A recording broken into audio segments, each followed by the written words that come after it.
This is Dr. B, and in this video, we're going to find 3/4 of 200. And here's how you do it.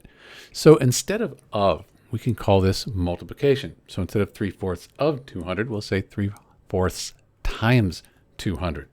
And that 200 there, I like to call that 200 over 1. It's still 200, we're just dividing by 1. And everything lines up, because when we multiply fractions, like 3/4 here, multiply the numerators, then we multiply the denominators. 3 times 200 is 600, and 4 times 1, that equals 4. I know that 4 goes into 60 15 times, but instead of 60, I have 600, so it's not going to be 15, it's going to be 150. So 600 divided by 4, that's 150. So 3/4 of 200, or 3/4 times 200, that's 150. That's it. This is Dr. B. Thanks for watching.